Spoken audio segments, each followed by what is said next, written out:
Le tribunal de grande instance est une juridiction civile. Il tranche les litiges entre personnes privées, c'est-à-dire les particuliers, les associations, les entreprises. Si un litige n'est pas directement attribué par la loi à une juridiction en particulier, c'est le tribunal de grande instance qui le juge. Il a une compétence de droit commun. Il est également compétent dès que la somme en cause dans un litige excède 10 000 euros.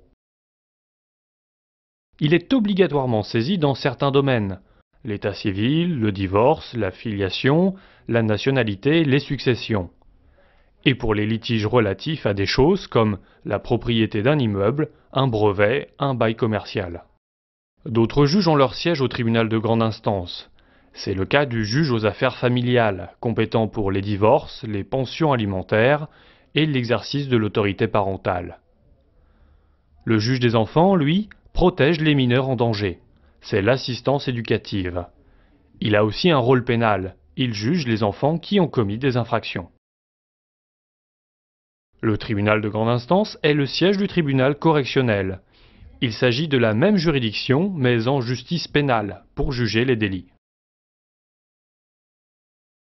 Avant le procès, le juge ou un conciliateur de justice peut tenter d'obtenir un règlement à l'amiable.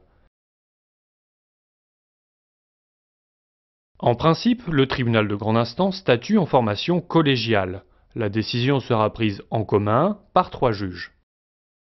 Parfois, le tribunal de grande instance statue à juge unique. C'est le cas, par exemple, du juge aux affaires familiales. Le juge est assisté d'un greffier qui note le déroulement des débats, met en forme la décision et l'authentifie. Le greffier est le garant de la procédure.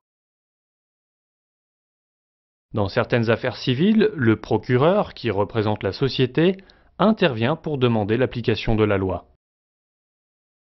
L'huissier audiencier appelle les affaires, transmet les documents au tribunal et maintient l'ordre dans la salle sous l'autorité du président. L'assistance d'un avocat est obligatoire, c'est-à-dire qu'il est impossible de saisir le tribunal et d'assurer soi-même sa défense. L'avocat représente et défend les intérêts de son client.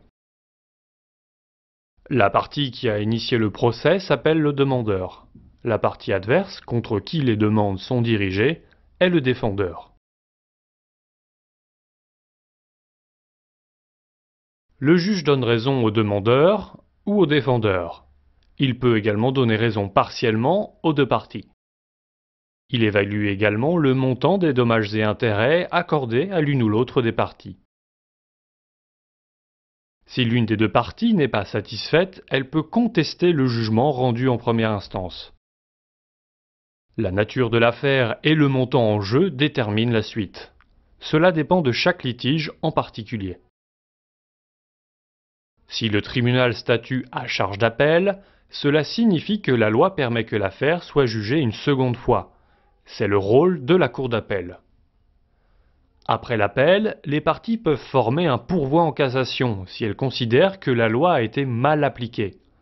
La Cour de cassation ne va pas juger l'affaire une 3e fois. Elle vérifie, sans examiner les faits, que les juges ont correctement appliqué la loi. Si le tribunal statue en dernier ressort, l'appel n'est pas possible. Mais le justiciable peut porter son affaire directement devant la Cour de cassation.